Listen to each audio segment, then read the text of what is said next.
All right. We are so excited. Why are we excited? We're excited because we're at week 8. Let me get this party started. Yes. Good morning. Good morning. So, with the request, we got 8 in the background. We'll see how this goes. And we're going to do our housekeeping. So, again, I must start meditating.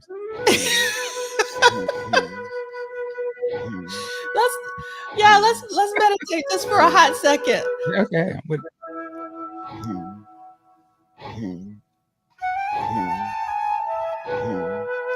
can also see somebody in the studio.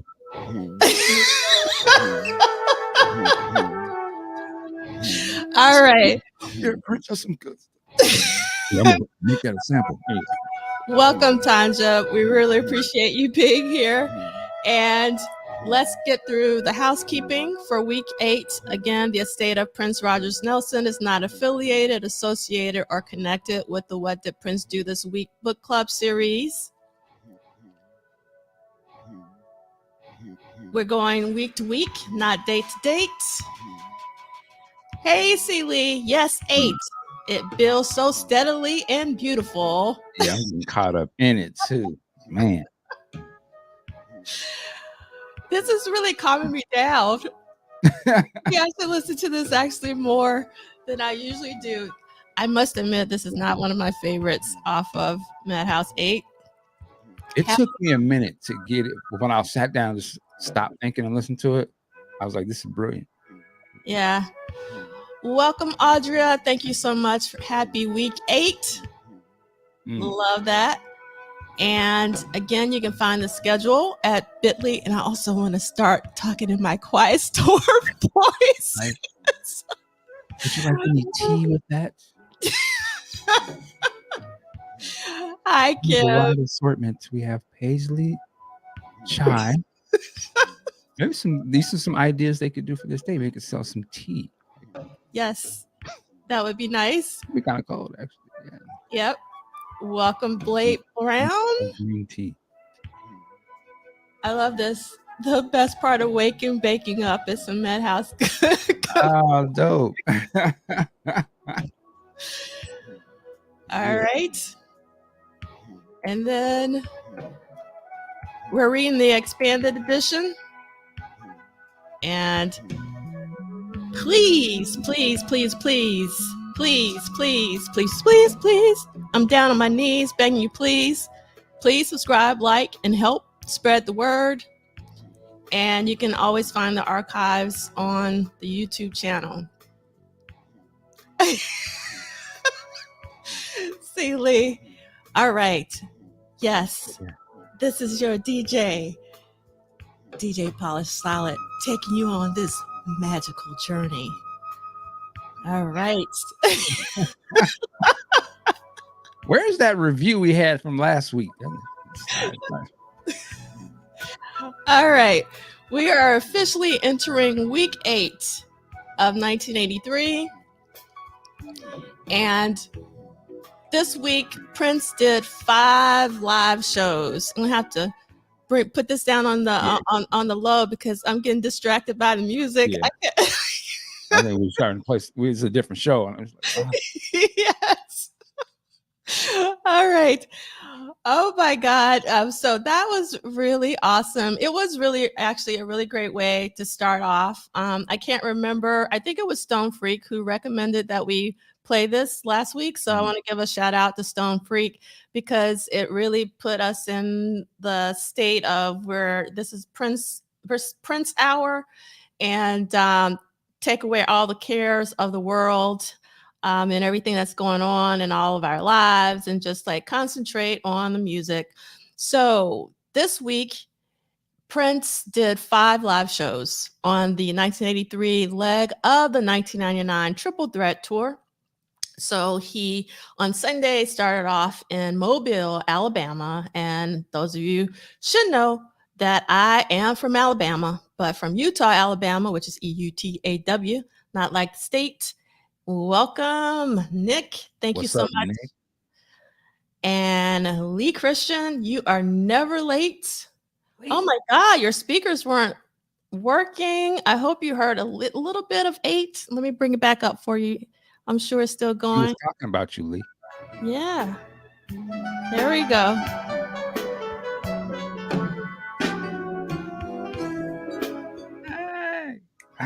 I can't believe that I'm actually digging this song. I have never dug this song until today. Oh my God, that Really? means that I am getting old. All right. So, first date this week, Mobile, Alabama on a Sunday. Tuesday, Prince was in Greenville, South Carolina. Thursday, he was in Buffalo, New York. Friday, East Lansing, Michigan. Then on Saturday, Toledo, Ohio. Do we have anybody in the chat right now that attended any of these shows? Please let us know. Roll call, because I want to know, particularly the Mobile, Alabama show. All right, so this is our map that we have gotten from princevault.com, and I'm a visual person, and I love seeing basically, thank you, Steve. I really do appreciate that. Yes, I'm vintage. Thank you. And I'm also, I'm going to take a cue from Erica Badu. I'm an analog girl in a digital world. That's who I am. So we are looking at Mobile down at the bottom, which is number 15. And then you can see that he's making his way back up the East Coast to Greenville, South Carolina. Then he goes all the way up to Buffalo, and then he comes back down to East Lansing, and then he goes to Toledo, Ohio. And Blade Brown says, first time I heard Reflection, I thought of 8. Okay. Oh, this is for you, Michael. Hey, that's right, baby. ARPP in the building. Yes, AARP in the building. NPG. I want my discounts. Can we get a discount on the celebration tickets? That'd be cold. Oh, that would be cold.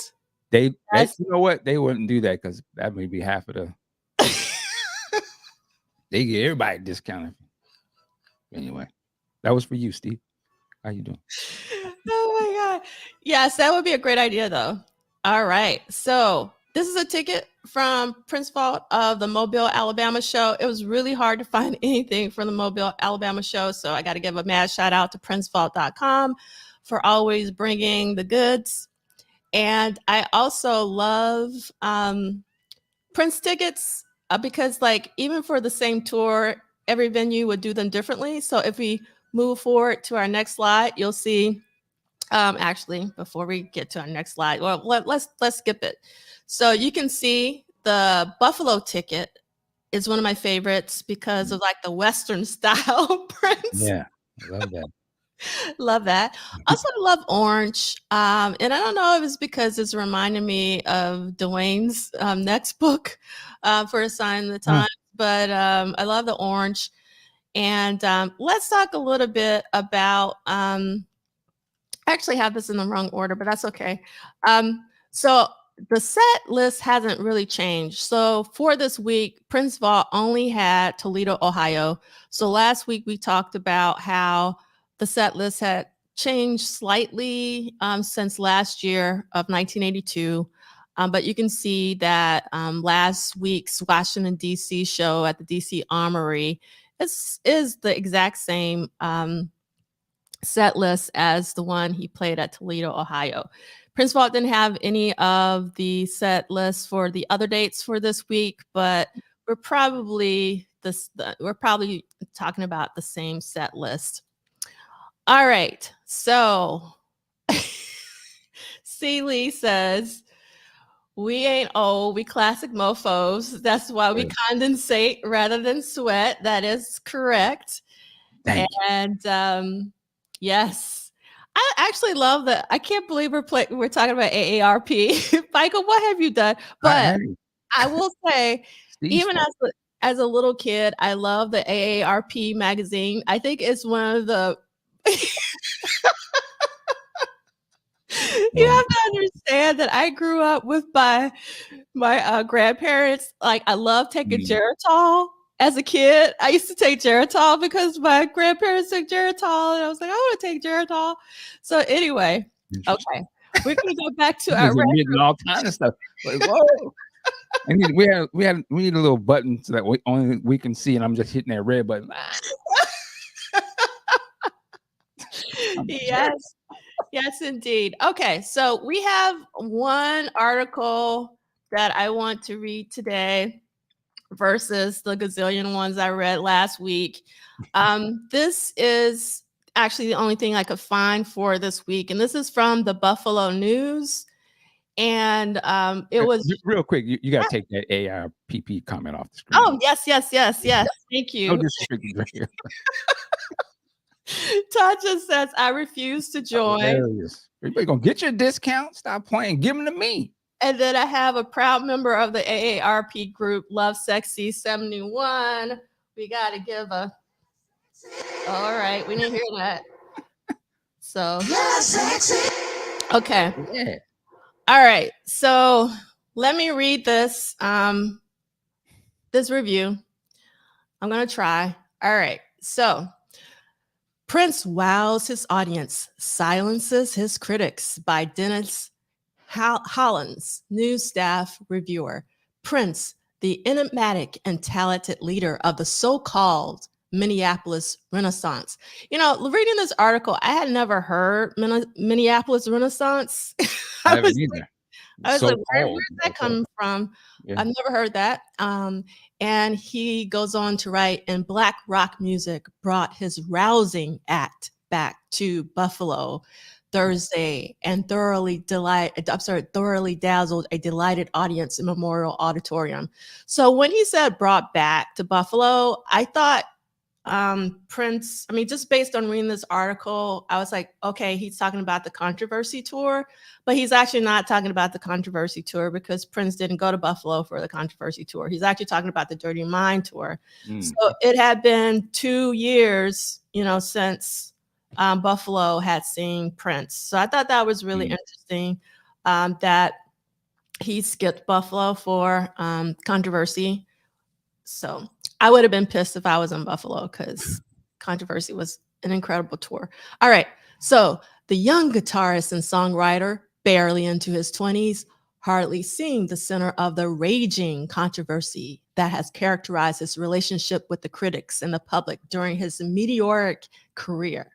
But anyone who has followed his career closely over the last few years could tell from the hour-long show presented here that Prince has, for better or worse, cleaned up his act and moved away from many of the songs and the stage presence, which in large part made his initial reputation.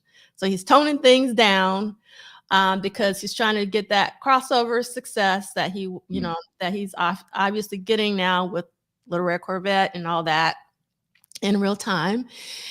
And for instance, when he last appeared here at Shays late in 1980, Prince was dressed as he was on his Dirty Mind album: bikini underwear, mid-thigh stockings, long boots, the very embodiment of sexual energy and availability. And such dress was appropriate for a performer who stunned the music world with an album that includes Sister, a song of incestuous activity and head, which is best left undefined.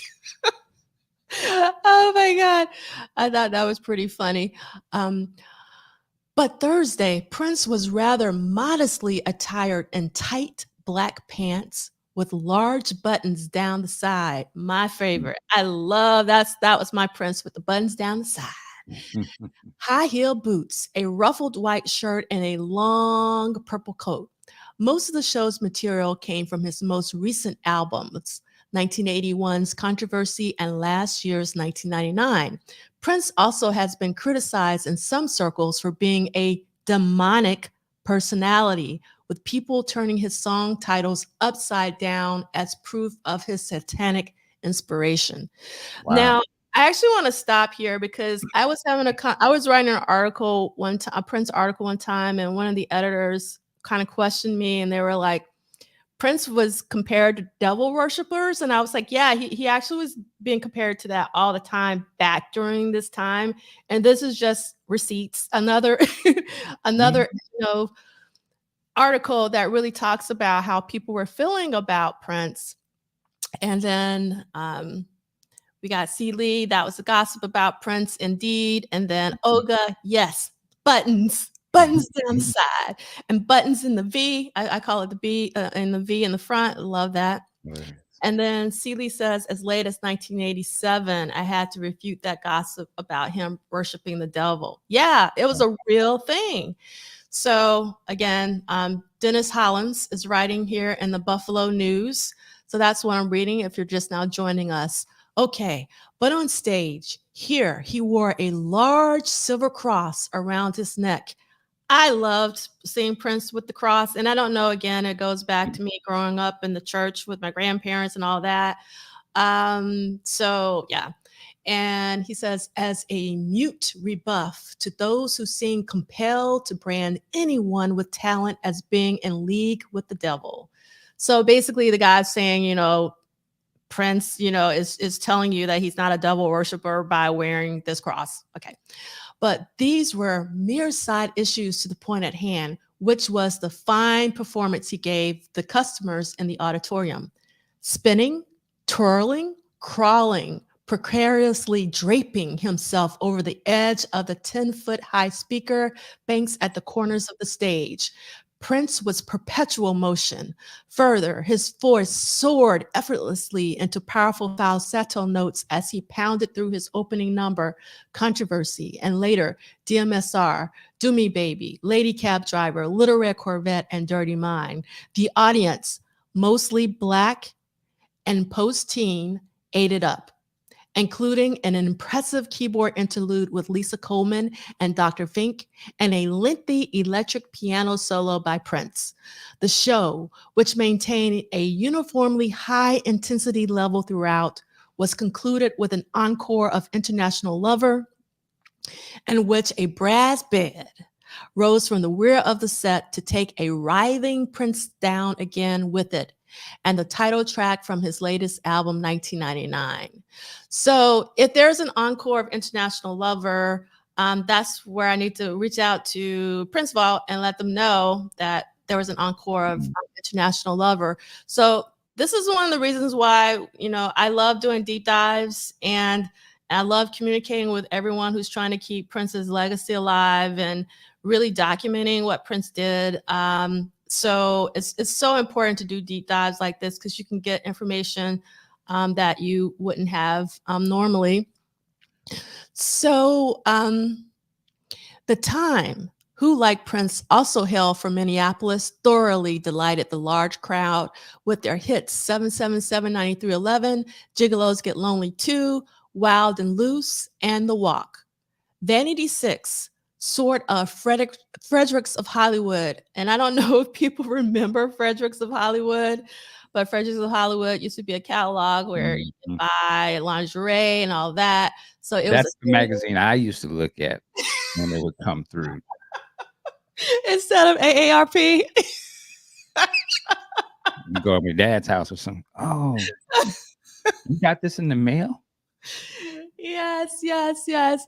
And so, okay, Vanity 6, sort of a Fredericks of Hollywood set to music, was on and off stage in about 20 minutes. So this is pretty consistent. The other articles we read last week said the Vanity 6 set was 20 minutes, and bumped and ground through Nasty Girls. Kim, they still got that S just for you. I don't know why they can't write Nasty Girl, but it's always Nasty Girls. The acoustics in the auditorium were the worst I've heard there in more than 10 years, making all the lyrics an act of faith and memory. Now, that's the second time someone has said something like this. There you go. So that's one of the reasons why I wanted to read this article. And I'm thinking, is this causation? Meaning, is Prince Camp causing, or Prince's speakers causing this? Or is it just correlation? Meaning, like, these venues weren't set up. Maybe Prince had the latest equipment. You know what I mean? Yeah. So, yeah, I would love to know, and love this, Kim. Yes, Fredericks of Hollywood before Victoria's Secret. Yep, indeed. Okay, Kim. And I love this quote, Lee Christian. The guys in the audience may not have been able to take more than 20 minutes. Hilarious. And Love Sexy 71, the sound design was not that good. Yeah. Mm. Oh, and then Blade Brown says too much moisture in the environment. I wonder if that means about like, does that affect the sound? Blade Brown, can you? Oh, okay. I didn't know what he was talking about for a second. Yeah, we want to get clarity on that. Can you clarify, Blade Brown, what you're talking about? I hope you're talking about the speaker setup. Um, all right. So yes. Can I Yeah. just add quickly though? It's so interesting to hear how they perceive Prince or how he was perceived back then. You know, he talked about the people about the devil stuff, and you can look at. I'm not going to name artists, but you can see artists today where people will have things to say about, oh, why are they doing this? And I'm like, man, Prince. Well, I forget that Prince was seen just like that back in the early 80s. Only thing I could say is that I think his talent overpowered all of the antics. Like, I'm so glad, like, no matter how he was sort of perceived at any particular time, particularly back then, the music, what he did was the reason, though. Like, yeah, he was a sexy guy and all that, but the music was so bomb. Like, I think, not to say people are not talented today, but the talent he had was so strong.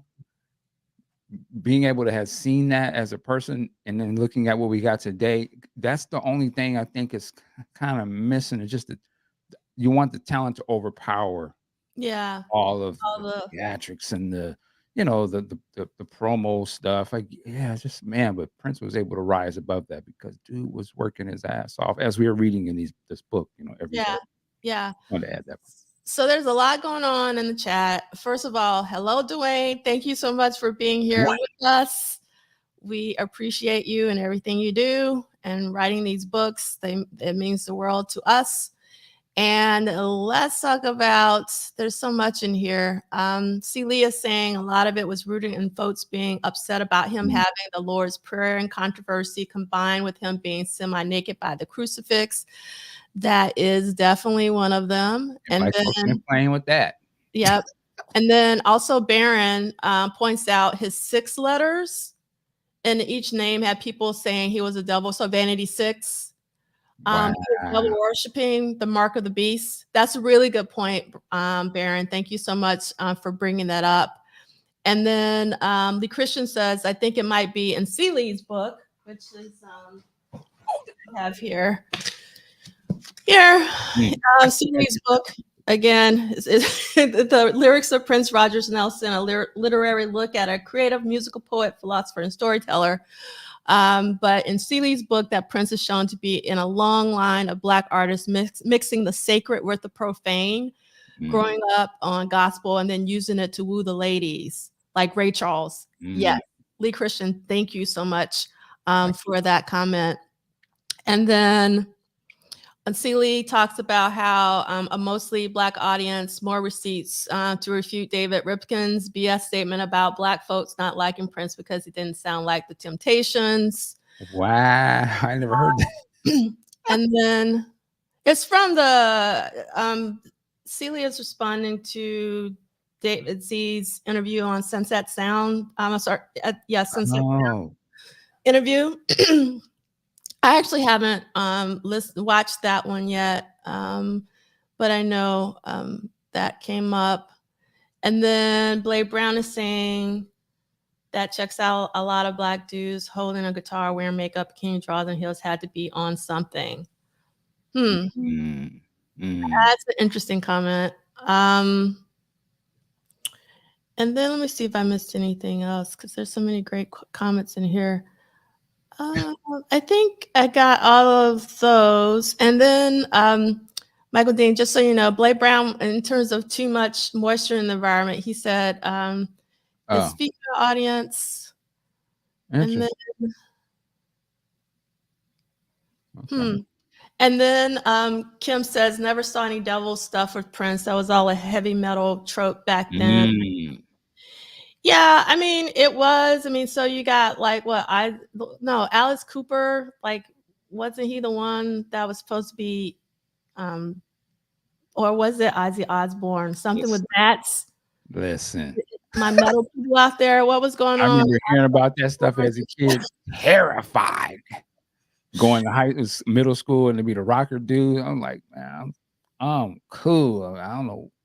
I just didn't know what that was about. The imagery was too much for me at that age. Yeah, Ozzy, biting the head. Who's Yeah. biting heads off? Can you imagine if that happened today? I don't know. I guess instead of WAP, it'd be bats. Yeah. But yeah. So yes, Duane, thanks us both, and thanks everyone involved, which is the audience, because the audience, you guys bring up so many fantastic points. So I want to thank you all for being here on your Saturday, wherever you are in the world. It may or may not be an afternoon. I don't know what part of the jam. Oh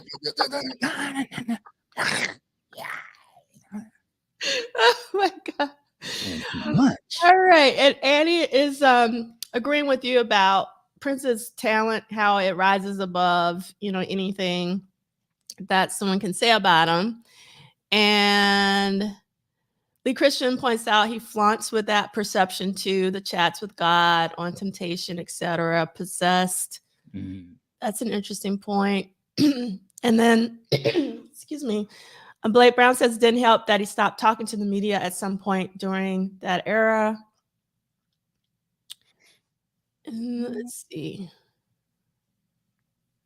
So Prince is never going to live down that controversy ad with the schoolgirl. So Lee Christian has that Carrie anti-Christian style spooky schoolgirl controversy advertisement 10 years before Pearl Jam's Jeremy. Thank you so much. And then Duane says, I think because Prince wasn't speaking much, so the people reporting it had to make stuff up to fill that vacuum to sell magazines and newspapers. That actually makes a lot of sense. And then Love Sexy 71, who's my buddy because, we're AARP aligned. I don't know, but that song Anti-Christian scared the blankety blank out of me when I first heard it as a kid, but I never thought Prince is some non-believer. And then, yes, Ozzy and eating bat heads, biting bat heads off. So it was Ozzy who did the bats, and then Ozzy bit a bat. Alice Cooper supposedly threw a chicken into the audience, as I recall. And Celia is verifying that. Something about Alice Cooper with a chicken on his show. It's hilarious. So actually, my uncles also listened to. I don't remember them listening to Black Sabbath. I'm sure they did, but I do know that they listened to Alice Cooper. But Alice Cooper is where I personally drew the line as a little person. It was just like I can't go there. And they listened to Kiss. And I didn't really get into Kiss either. I think it was because of, how they were presenting themselves, as a little person.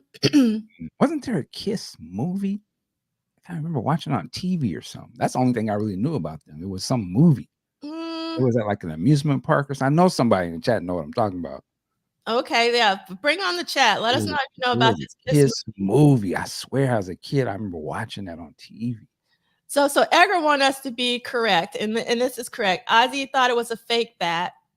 It wasn't. I thought it was a fake bat. So are you saying, Edgar, that it was a real bat? Because all this time it can't be a real bat. It has to be a fake bat. He's saying Ozzy thought it was fake when he did it. He was thinking it was. I think he's saying that we thought it was fake, meaning the audience. But he was standing 10 toes down. He's like, "Nah, I'm biting." Like, what are you talking about? So Duane comes to the rescue. The movie was called Kiss Meets the Phantom. Never heard of that. Interesting. That's all I know of Kiss, really.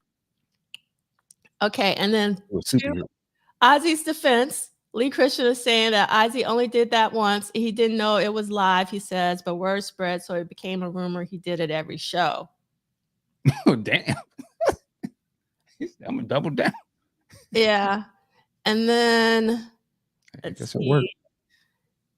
In Alice Cooper's defense, he thought that chickens could fly, so he himself was terrified when the chicken fell into the audience and the crowd ripped it into pieces. Okay, we are going.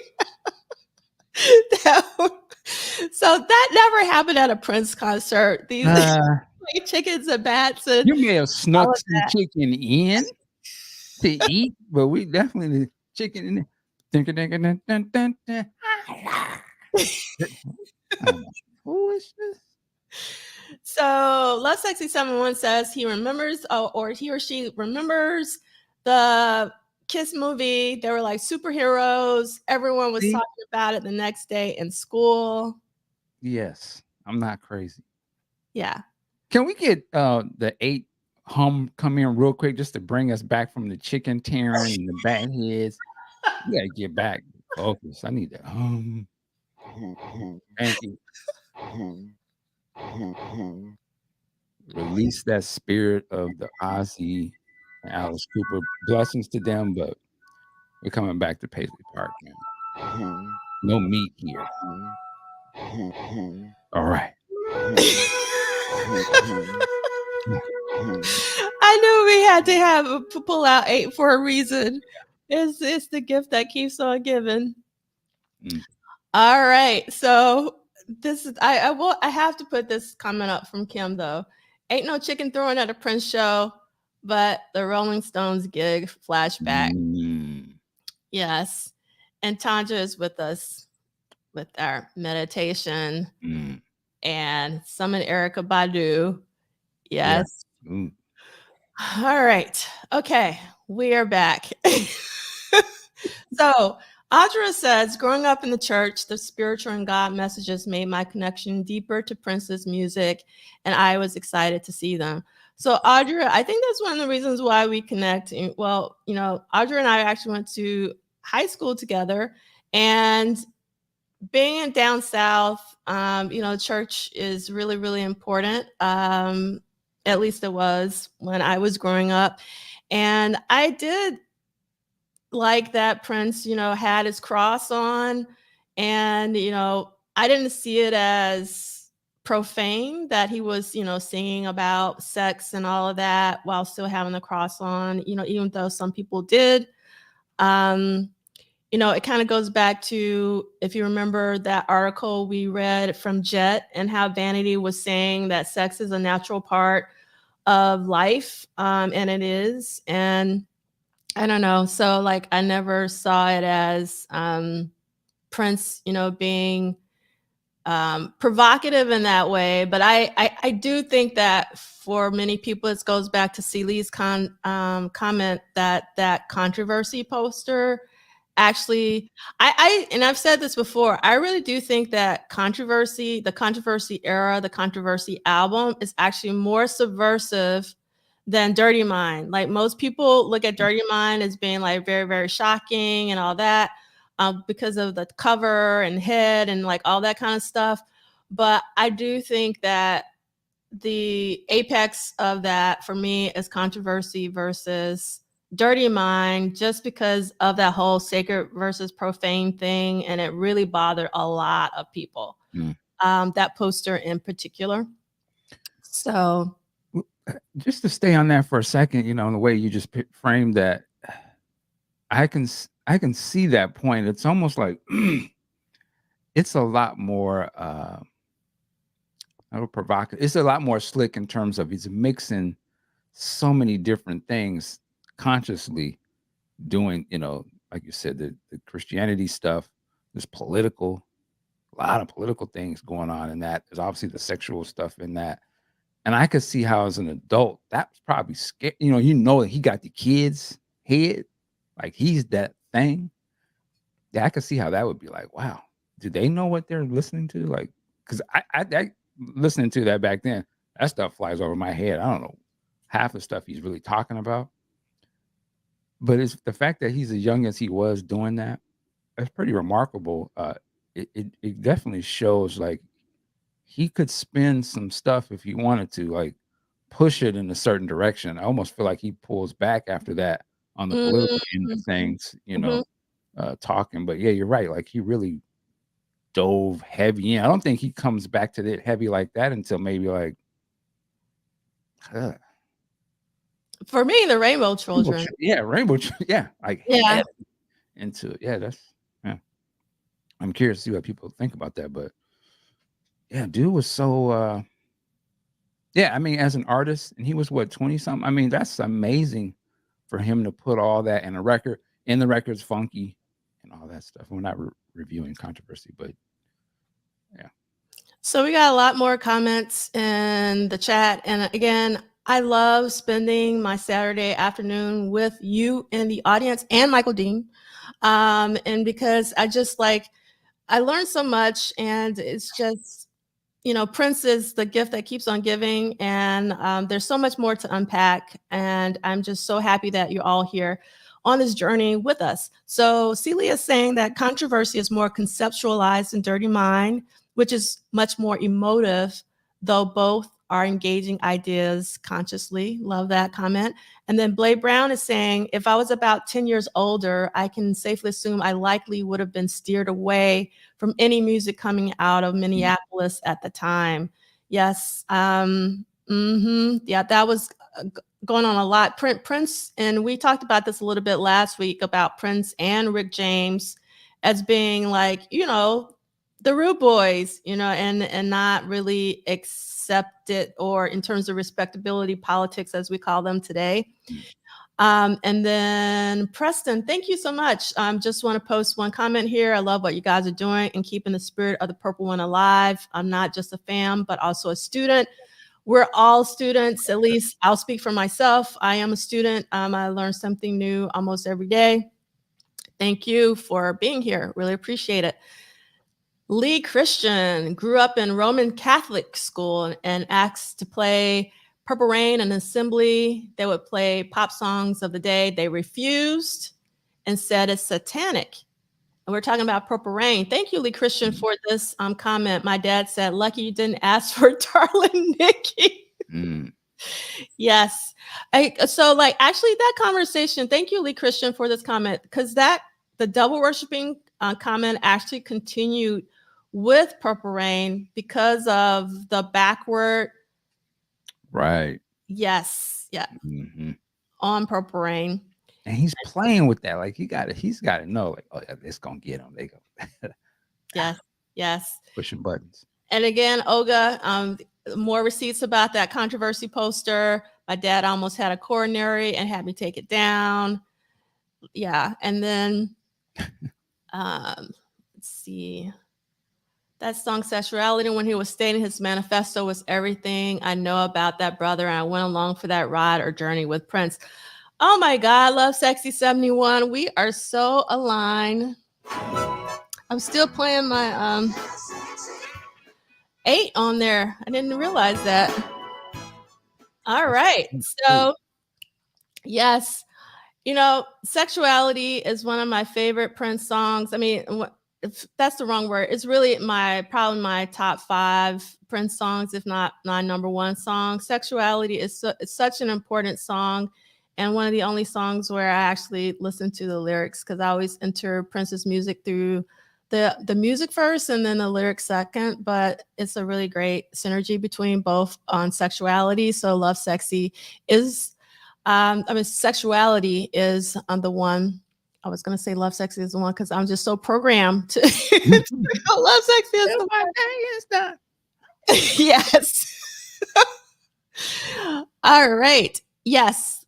There was a nice George Harrison pick from Preston Pearson. Is it Pearson? Yes. And then I learned the Lord's Prayer from Controversy way before I went to church. Wow. Love that comment, Drea. Thank you. And then Annie, the U.S. has always had a different approach to sexuality and religion compared with Europe. Yes, he remarked on that himself. And then Celie, the folks who were surprised by the Rainbow Children weren't listening to Anti-Christian, God, Temptation, The Cross. The entire Love Sexy album, his entire career was based on dichotomy. Mic drop. Yes. His entire career is based on dichotomy. Am I black or white? Am I straight or gay? All of that. Yes, Kim. Celie with the knowledge once again. And Lee Christian is saying that the backwards message is so religious when you do reverse it. That is a really great point, Lee Christian. He was playing with folks. He sure was. He was playing with us. And then Lee Christian says, you made a great few chapters on that, C. Lee. Love Sexy to Graffiti Bridge is part of why I rate that book so highly. So that's some feedback for C. Lee's book. All right. And then Lee Christian says, sorry, I mean Black Album till Graffiti Bridge, of course. All right. So I'm going to just show my one final slide that I wanted to share here is that so far in 1983, Prince has done 21 live shows and 7 studio visits total with the asterisks, meaning that's what Duane and Prince Ball and everybody thinks, but we never know. You know, that's the reason why we continue to do the work. And I love passes the collection plate. I'm sure. Oh, it stopped. So let me see.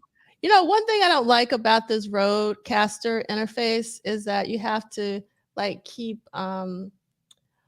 I don't have like one big bank.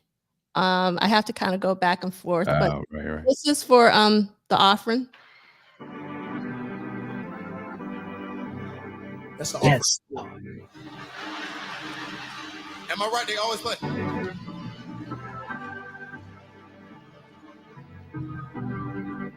Y'all reached in y'all pocket when I did that, didn't you?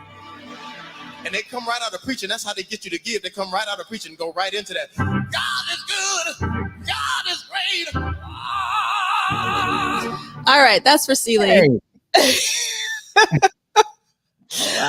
All right. I don't have C. Lee's energy. I wish C. Lee was here, but and I love that you're gonna hear this all year. I love Jamie Foxx. I might need security, the piano part. I can never stop playing it. If I only had like an hour of let me do this. 6 hours to live, I would watch Sign the Times live. I listened to Madhouse 1. And then I would watch Jamie Foxx's piano part for I Might Need Security. That's what would go down on that. All right. And Christian says, credit where it's due, dude. A lot of thought went in, and then revelations came out. Love that. And thanks, Audrey. Only the money that folds. All right.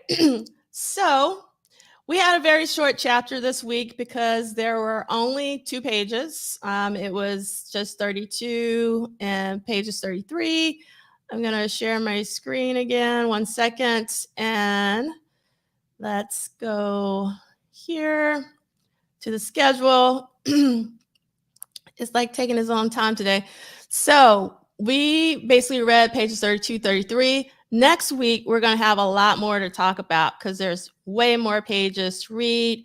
We're going to be reading 33 to 38, which we're going to cross over into March. So we're going to have a little bit of a February recap. We're going to be going from Sunday, February 27, 1983 to Saturday, March 5th, 1983.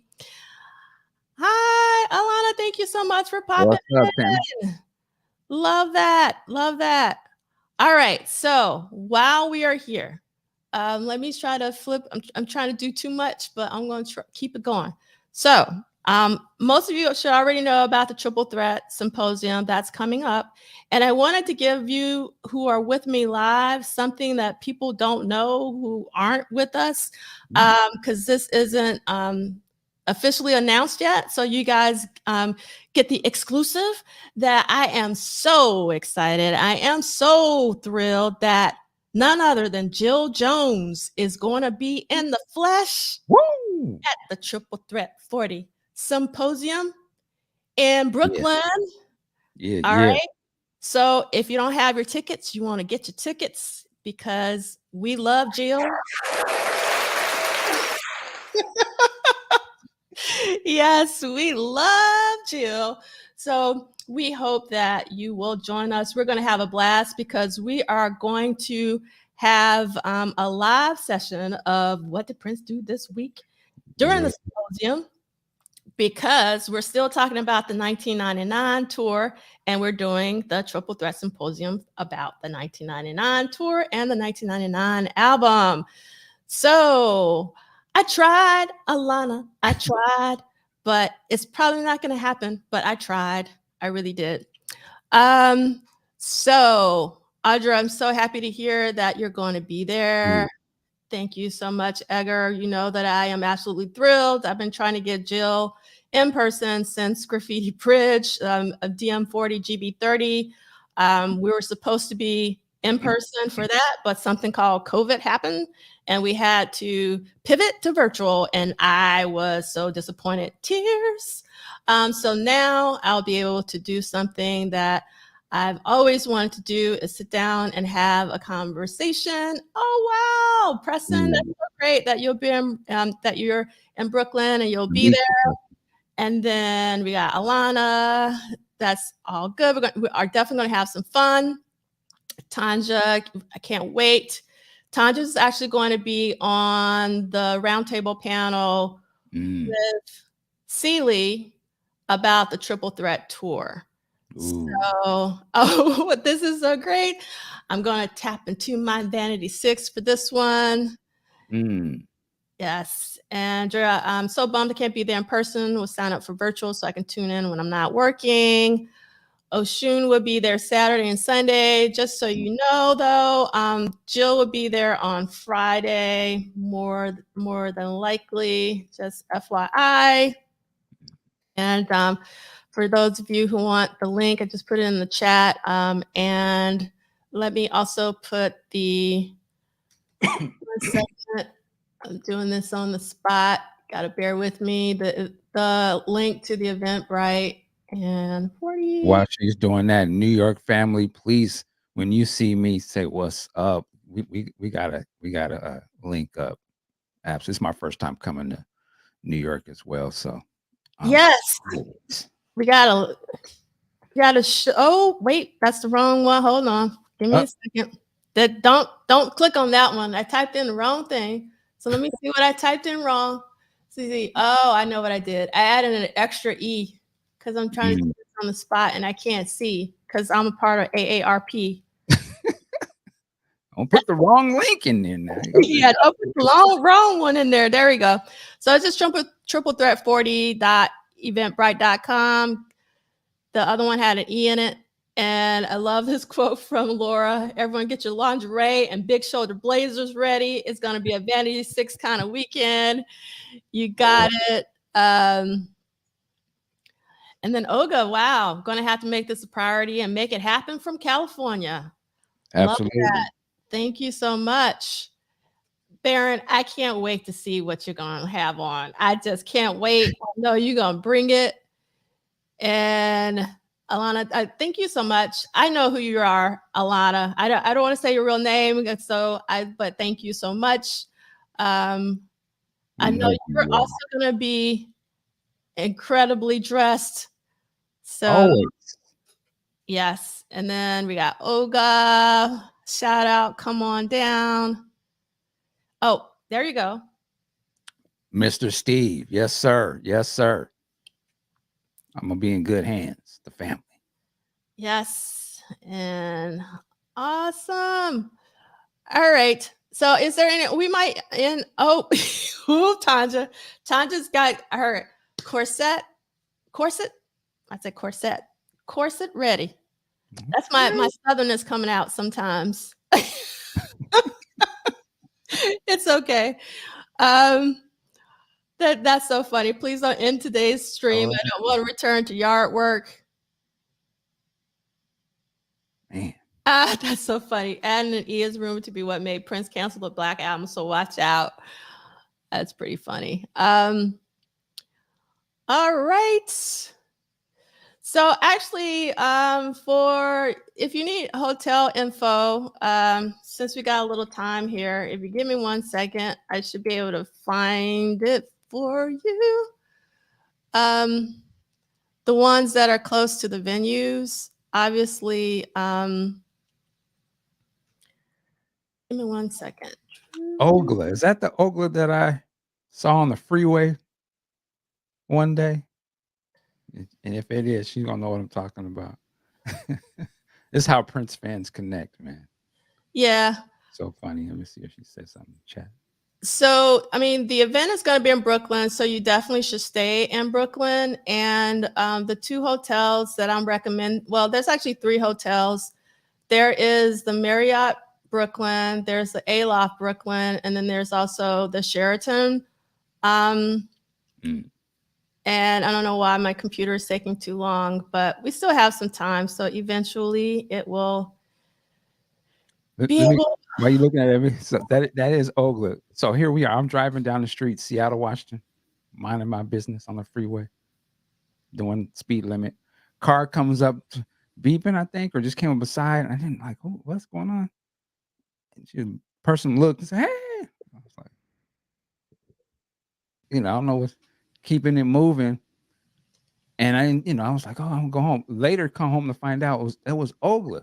She had seen the Prince symbol on the back of my car. She just drove up. I guess she was visiting the town. It's like, is that Michael Dean? It's like, yeah. So that's what I'm talking about. Family stay connected. Prince bringing everybody together. Yes, yes. Salute to Ogla. So I don't know if that link works. So what I'm going to do is I'm going to share my screen and I'll make this really big. Oh, I'm doing the wrong screen. I don't know what I'm doing. Got too much going on. There we go. So there's a Sheraton Brooklyn, and it's on 228 Duffield Street. And you can remember that because, my name's D'Angela Duff. So when you look for the Sheraton Brooklyn, make sure it has Duff in it. And then there's a New York Marriott at the Brooklyn Bridge, but it's actually not at the Brooklyn Bridge. It's actually right by. I don't know why they call it New York Marriott at the Brooklyn Bridge. It's close by, but it's not at the Brooklyn Bridge. It's actually closer to the venue. And then there's an Aloft on the Duffield Street, because the Sheraton and the Aloft are literally side by side. These prices are probably still aren't. I mean, you know how hotels are. They change the rates all the time. And basically the symposium, the first day is going to be where it was for the Love Sexy Symposium. Both of these locations are by the J Street Metro Tech subway stop, for those of you who know about Brooklyn and all of that. So just, message me on Facebook or on Twitter, and I can give you, that information, Olga, if you need it. Or, obviously, like Alana said, Williamsburg is cool too, but that's where the cool kids are.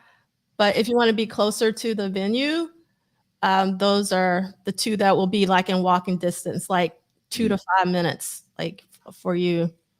So yeah, Laura says I booked the Sheraton. It was $250 a night, all in with taxes and everything.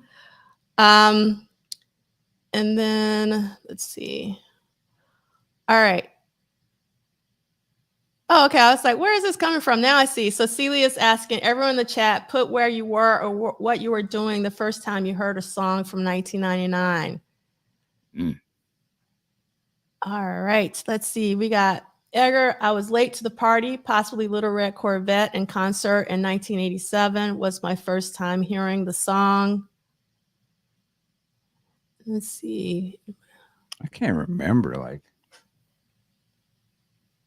Probably just heard on the radio or something. For me, I bought the cassette, and so I listened to the whole album. So it kind of goes. One of my favorite appearances was when Prince made the comment that like books and Black Lives, albums matter because albums do matter, and that's actually how I used to listen to Prince, as albums. And I listened to 1999 on cassette. And I always listened to Prince for whatever reason on headphones. I just always did. I mean, and I think that's the reason why he was under the radar at my mom's house, because I never listened to him out in the open, not because I was trying to hide anything. It's just that I just loved listening to Prince on headphones because I just could hear everything, because there was like so much going on sometimes. And I remember that I played the 1999 cassette so much that it broke. And then obviously, you know, back then you could tape it together, you know, splice it together, but I didn't want no whatever little part, you know, it was in a bad place. So I ended up having to buy another 1999 cassette. Then I played that one so much, I broke that one. Damn. So then I just broke down and bought the vinyl. And I was like, these cassettes aren't working for me. So let's see. We got Laura says, hanging in a friend's rec room with a bunch of high school friends in our small town, Wisconsin. Minds were blown. Love that. Tanja saying WKYS, Donnie Simpson. Honey. And that is, thank you, Tanja. DC Black Radio kept Prince in rotation. So I'm assuming WKYS is DC. And then Oshun says MTV, we just had cable. So, and then we got Drea Dances with I got the album and listened to the whole album. I was 11 and it blew my mind. And I was also 11, Drea, so we are the same age. Let's see. Or maybe, yeah, I was 11 still. And then let's see, the Dawn Experience pirate radio station in London. Love that. Always wanted to move to London. Probably listening to K104 in DFW. Was glued to MTV always too. Zakia says, Diamonds and Pearls was my first introduction to Prince. I'm not mad at you. Yeah, Diamonds and Pearls I ain't mad at that either. Album to come in on. And we did a Diamonds and Pearls Symposium. It's called 1 + 1 + 1 + 1 is 3. And we celebrated Diamonds and Pearls, Controversy, and the Rainbow Children. And all the video is on my YouTube channel if you want to see it. And the only reason why I'm bringing this up is that when I did that symposium, I wasn't going to do the Diamonds and Pearls, not because I don't like them. I love Diamonds and Pearls, but it was just like I didn't want to do 3 albums at the same time. And one of my friends, Elliot Powell, was like, you're going to do Diamonds and Pearls, right? And I'm glad that I did because everybody wanted to talk about Diamonds and Pearls. No one wanted to talk about Controversy. So everybody wanted to talk about Diamonds and Pearls, then the Rainbow Children, and then Controversy, which I was like blown away. I was like, what is going on in the world? All right, Preston, I was a newborn when that album was out, but I'm pretty sure at some point in 1983, I heard those hit singles. And then, yeah, Prince albums made me like albums. This is from Lee Christian. I was on the hits from every artist apart from P and MJ for years. Then Steve Marshall first heard 1999 in my living room on radio station WBLS New York 107.5 FM. Frankie Crocker played it. He, like a really well-known DJ, Frankie Crocker. He also was the MC when Prince and Vanity 6 played the 1999 tour at Radio City Music Hall in New York City. Thank you, Steve, for that. Really do appreciate it. Legendary Frankie Crocker. Legendary, yes. And DMP, yes. DMP is a great album to come in on Prince. And then Celie saying my mom purchased 1999 on cassette the day it was released. I got into a fist fight with a cousin when he took my 1999 tape out to play Thriller a month later. Still hate him. I don't blame you. Barrett says I was 22. It was in the clubs. Dwayne is saying probably V103 in Baltimore. I didn't know they had a V103 in Baltimore. They had a V103 in Atlanta as well. I guess it was a popular station number. Also, a college roommate had it, and we played it nonstop. Heavy rotation. Blake Brown probably in the background on MTV or VH1 during the late 80s or early 90s. Wasn't born until 84. Yes. Lee Christian, Celie, don't hate the cassette player, hate the album game. All right. So the nearest subway stop for the symposium is the J Street Metro Tech stop, which is, but like if you're staying at the Sheraton, it's just like 2 or 3 minute walk for you. But if you're not at one of those hotels that I mentioned earlier, it would be the J Street Metrotech stop, which is the A, C, F, and the R. And for out of towners, never say this in person. That means the orange line. No one in New York calls it the orange line, but the F line is orange, and the AC is blue, and then the R is yellow. But don't say that because people will know automatically that you are a tourist. But just Mark out here. Yeah, you don't want to be a mark. Yes, that's Dallas, Fort Worth. Okay, thank you for that. The DFW. I was like, what is DFW? Thank you, Kim, for clarifying that. KIIS from Los Angeles is screaming with my friends when watching on MTV. And I agree with Blake Brown's born in 81. Damn. And let's see. Harold Pride. Oh my God. Hold on. All right. Yes. Every album is someone's portal to Prince's. Every album is someone's portal to Prince's work. This is why all of it should be treated with the dignity and integrity it deserves, not just our favorites. Another mic drop. We're having so many mic drops today. Controversy is My Heart album. Controversy is Where Is That? I heard 1999 from MTV. I'm doing this super fast now because we're 1 minute over, and I do want to keep to our 1 hour. Oshun, yeah, we don't color code our train. See, I got an amen on that. And I think we're going to end with this quote from Preston. Thank you so much for showing up today. Really do appreciate it. I also do distinctly remember watching the 1999 video on this UHF channel in New York, the mid-'80s, called U68, and dancing with my family in the living room. I'm sure all my NY OGs remember that music video station. And I'm going to have to go listen to Stankonia now, Michael Dean. Right on. Always, always. And I think, yeah. Yes. We love Outkast. So we got some amens to word up for Harold. And yes. All right. So thank you so much, everyone. I'm trying to do this on the quickness because I do want to stick with our hour format, even though I could go on and on and on. But I actually have some Prince friends visiting from the Netherlands, Edgar, today. Oh.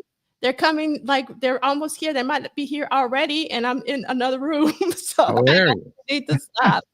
So thank you, everyone, for your time today. And same bat time, same bat channel. Thank you for all the mic drops. Have a great day.